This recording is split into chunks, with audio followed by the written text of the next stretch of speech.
I'd just like to get a quick hand participation here, just so I can understand kind of who I'm speaking with today. Who here is responsible for GTM content building? Oh, wow, that's a bigger majority than I thought. Okay, great. Who here is responsible for live training? Okay, a happy percentage of hands. Lovely. And then third question, who here has attended any sales enablement conversations, training, or any type of live facilitation? Great. Oh, I love all these hands. Okay, great. So I'm going to go through and kind of share some language that we talk internally for sales enablement. I'll tell you a little bit about me. And then at the end, feel free to find me, and I'll be able to give you a live training playbook that you can use for your own world. So let's kind of get into it. And I know that I am the last speaker before lunch, so I'll try and make this snappy. I get it. So I'll tell you a little bit about me. So I actually started writing websites in 2015 before I graduated college. There was a local website agency in town, and I loved their work. So I just reached out to them, and I was like, hey, you're great. I think I can do great things for you. What about an internship? And they're like, we don't really have anything available, but why don't you come work for us? And so that was my first entrance into marketing, because I'm a writer. I think a lot of us are probably writers. A lot of us probably started writing. And kind of how I got to where I am today is more so recently. I was leading sales enablement, creating that function, and the entire programs that go along with it. So I've been at 3 tech companies. COVID has been kind of wild, and I'm currently on the market open for opportunities. But I'll just tell, that's a little bit about me, and I want to dive more so and spend the most amount of time on the content itself. Because I think the biggest thing that is sometimes missing from live training is like, why am I here? Like, you can stay there and say, well, this was a really great product. This is a new feature we're rolling out. This is a new product, complete new product we're rolling out. You should care about this. It's like, okay, for a salesperson, what does that really mean?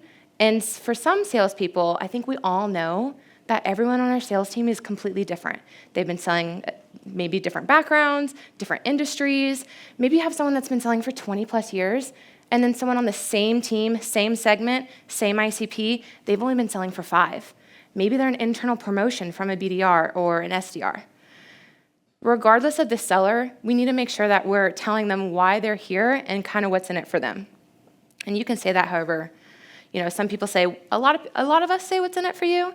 Some of us say, like, why do you care? The purpose of you're here. It's typically a one sentence reasoning. So whenever we're talking about training prep, these are like the 5 things that I always tell product marketers you need to have before you go to a sales enablement person. If you don't have any sales enablement people, maybe just gather this content before you start building your live training. Because I always tell product marketers that it is obviously marvelous to have the subject matter expert run that session, and they should be. But depending on the depth of that technical rollout and where your salespeople are, that gap is what we're talking about today. And so I really want to harp on the SME just because I think a lot of us are probably SMEs in here. Who here is an SME for their function? Probably a decent amount of us, yeah. So you're either, if you're an agile, maybe you're a product owner.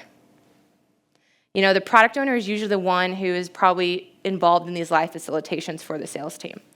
Whenever we're talking about alignment, we need the product owner. If you have sales enablement, you need your sales enablement manager. You need the person building content, whether that person is on your content marketing team, whether that person is a product marketing specialist that's in charge of internal content. You need that internal content piece. And sometimes that person is also external. So you need at least 4 people before you've even started the live training facilitation.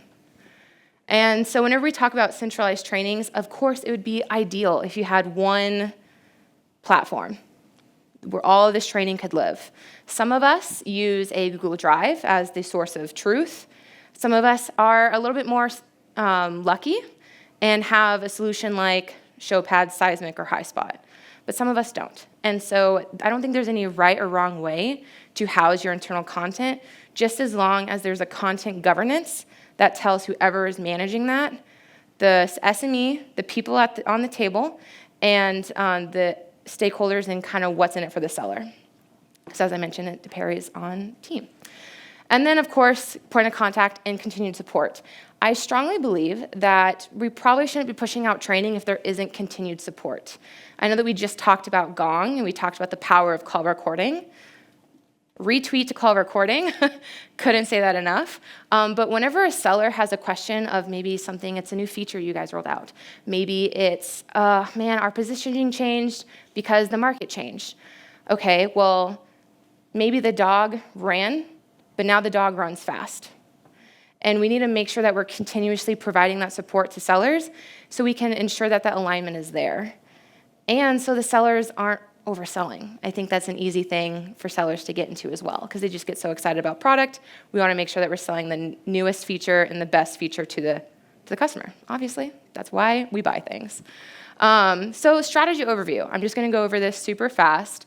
This is what we talk about in sales enablement. These are kind of the 3 steps that we discussed. We talk about the product. That's you guys, right? Is it a new product? Is it a completely new GTM that's rolling out? Where does the sales enablement person need to get in?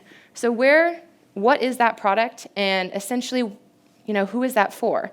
So then we kind of slide into the people. So, who's at the table? Who needs to be involved in the pre-planning? At the very end of the process, right, who is the buyer? And that brings us to the process of how do we get there? How do we get this new product sold? How do we communicate to the sellers why this product is better than, version 1.0? What is the process that we do that? And piece of the process, I always kind of break it down of whenever we were in first grade, we all learned how to write. Sometime in our life, we learned how to write. And whenever you watch a kid learn how to write, that H is really big. And that H takes up the whole page because you said, hey, your name starts with an H, write an H. Learn how to write an H. Makes sense. Whenever you go on, you learn level 2. Level 2 is like, okay, now we have 2 lines. How can we get that H to stay in those 2 lines? And then level 300 is, how do we get that top of the H to go to the second line, and the middle of the H go to that dotted line in the center?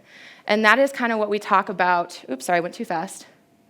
That is what we talk about for a foundational example, and that is the process that I'll be diving into a little bit more. But whenever I'm giving you an example of kind of what this GTM looks like is right here. So I just have some examples kind of on the bottom and kind of where this may fit within your organizations. The product, let's just say for this example, it's a technical update. Software 2.0 is out, but this is software 2.2. For the sales person, it's like, okay, well, yeah, something's a little faster, great. It's like, okay, no, here's the positioning. You were saying that the dog runs, but now the dog runs fast. And this is a new positioning. And sellers really just want the scripts. They want to know what to say. Because not only you're giving them a technical packet, and then you're saying, figure out how to say it. Sellers want to know how to say it from the very beginning. They want that 100 script. They want that 200 script, and then they want that 300 script. And ultimately, every seller is going to nail different pieces, depending on the type of seller they are, depending on how long they've been selling, depending on where the customer is in the sales cycle. There's a lot of variables that go into how the seller pulls that knowledge out, and building that knowledge is part of our responsibility. And of course, there's a shift right now in sales enablement to make it revenue enablement, and I think that some of us have already seen that within I have a huge head nod from this gentleman in the center here. There is a shift moving from, it's like, okay, well, this is really working for sales teams. Earlier you guys were talking about catering your message to the type of customer, right? So for sales enablement and for internal content, your customer is the sales team. But now as we shift to revenue enablement, next year forward, by 2025, we anticipate sales enablement completely dissolving and being replaced by revenue enablement. Because it's not super helpful if only the sales team gets the updated message. This GTM revenue piece should be pushed out to all customer-facing teams. You should be telling the account managers that the dog is running fast. You should be telling the customer service reps that the dog is running fast, or the customer success managers, especially the customer success managers and the solution engineers. They're gonna need more technical training than what the sellers are gonna need. So how does that level 100, 200, and 300, how does that change between the type of person who is on the other end, who you're kind of talking to, who your customer is for the training? And then I just listed some examples. So we have some micro-learning snippets. I think a lot of us are kind of used to that. That we only have a 7-minute time window for adults for an attention span. After 30 minutes, or maybe just start again, you know? So whenever you're thinking of the training you're putting out, think of it in 7-minute increments. You know, maybe you talk about the dog running fast for 5 minutes, and then you do a role play with the script that you made and partner with whoever is on the team. You know, after that 7-minute block, maybe you're taking a coffee break if you're doing an hour session, and then you repeat the process. At the very end, they should ideally test out and certify on this new product. So that's a quick example over the process. Once again, happy to go more in depth in this later on. And I've spoken a lot about the learning levels, and I talk about it in a level 100, 200, 300. And I personally love the writing example because we all learned how to write someday. But this is kind of what I've coined these 3 words to be, and I've listed examples of every single level. So in the foundation level, that's truly micro-learning. That's 7 minutes, simple concept. If you're learning how to demo, let's just use Salesforce, for example. If you're learning how to demo Salesforce, you're not teaching someone how to go in right away and say, here's how you're demoing Salesforce for a SaaS company.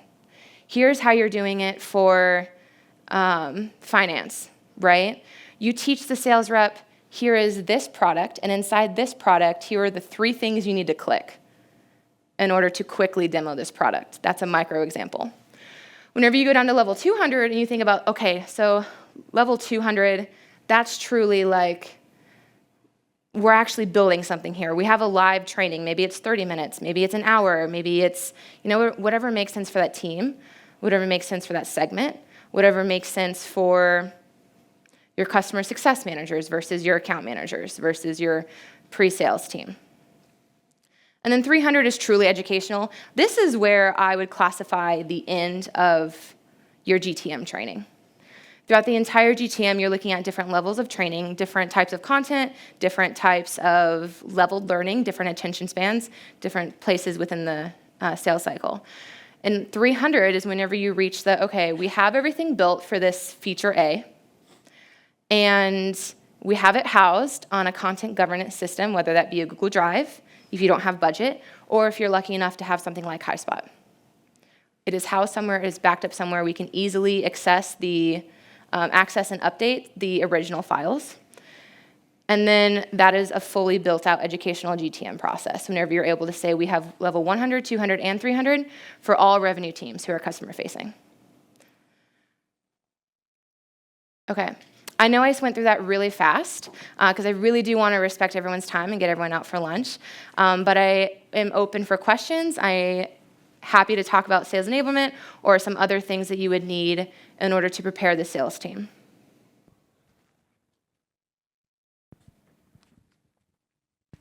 Any questions from the audience? Anything on slide? Here, got one right here.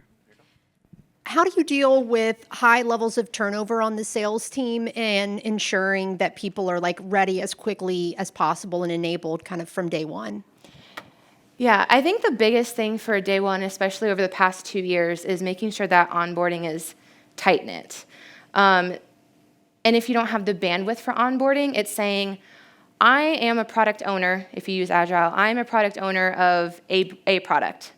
That means that I can record the 3 buttons I need to click in order to demo. That means I can speak to the positioning. I can record myself working on positioning.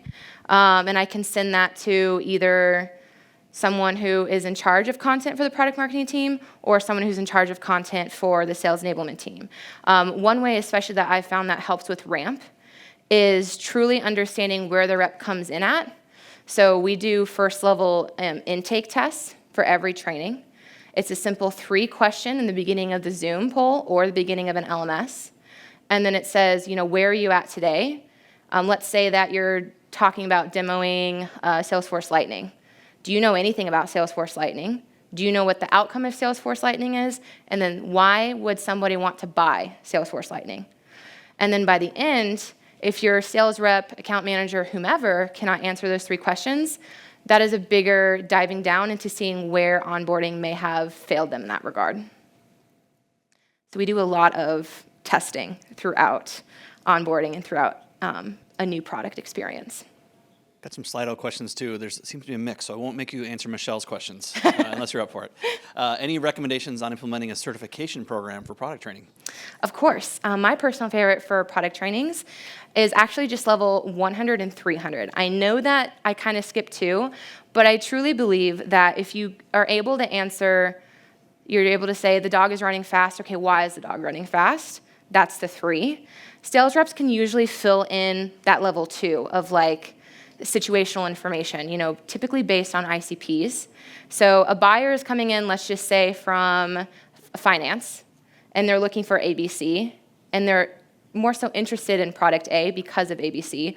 Well, level 3 would be, how do I see that, and can the salesperson say, this is why you should buy product A?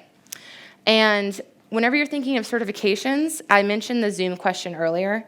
If you don't have a LMS or a content hub for enablement things or enablement projects, if you're kind of on the rudimentary level of just using Google Drive, I actually have hacked it together where just go to, I don't want to bog down your graphic designer or anything, but you can go to Canva, pull up a certification, and whenever they're collecting certifications after a live training or after a 30-minute, hey, we updated the positioning here, here's your new script, they certified. Sometimes you can do a test out with their manager, which is something I highly suggest because it tells the manager, hey, we roll out this product, this salesperson, this account manager, this customer success manager, they can answer this question, here's a certification. That certification is important because probably 2 months down the road, they're gonna forget everything they just learned. 2 months is, that's hopeful 2 months. Usually you have about 15 days before that knowledge, if not reiterated, leaves their brain. All right, I love this group because they're asking about measurement. So how are you measuring the effectiveness of training? What KPIs do you monitor? Our biggest KPI, I would say as a whole, is time to first deal. Obviously, it's something that we really care about, especially with turnover being what it is, 2021, 2022, and we anticipate that continuously changing in 2023. Obviously, we care about time to first deal, but sometimes it's not deal, right? Sometimes it's, can they pick up the phone and can they just answer, what is company name? That's like time to first call, time to first deal, time to first demo, time to first discovery. Those are our favorite metrics to measure. And when it comes to live training, it's time to first tick mark in Gong. So we'll set up scorecards in Gong or Course, same thing, to where we can see where they start using that new positioning and it ticks in the scorecard. And some reps usually hit that faster than others, and that's okay because the whole point is making sure that we're all up-leveling together and not leaving any salespeople behind and in the dust. Saw one that disappeared. Where does sales enablement sit? Did it disappear? Yeah. Well, where does sales enablement sit? Yeah. Where do you recommend it sits? Depends on the maturity of your organization. I think that sales enablement should actually start with product marketing. Because if it's a new position at your team, it's extremely important that they sit within product marketing so they can understand where the GTM is now, where it has been, and where the roadmap is going. From there, they can start to form that cross-functional relationship into the sales org and into the CRO. Yes, there are pros, there are cons of sitting with product marketing. The biggest of con is your end customer, which is your internal seller. They just think you're another marketer telling them what to do. However, if you have the metrics and the data, you're able to back up like, hey, you know what? I am just another marketer telling you what to do. However, Sally Sue used my new positioning, and she was able to close the deal or close a discovery call or book the next meeting. I'm only telling you this to make you stronger, to make you better. And ultimately, that's what enablement is for. And that's what a lot of us do anyways. So That's my personal opinion.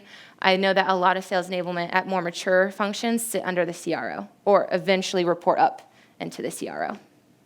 In terms of frequency, how often do you conduct product training? Weekly, monthly, quarterly? What tends to work? I strongly suggest leave your seller alone on that last month of the quarter. We kind of align, like let's say we have a VP of their segment, and you say, hey, I really want to respect everyone's time. You know your team the most. How many hours would you like to commit your team to product training? I would say an average to adhere to a culture of learning is about 4 hours a month, whether that be multiple 15-minute increments, or maybe it's a few 30 minutes, maybe it's an hour and a few 30 minutes, whatever that mix is. That takes a lot of Q&A and trial and error to find the appropriate ratio for that team, and all segments and teams will be different. And so my personal favorite is about 2 hours for new teams, especially if you're working on executive alignment.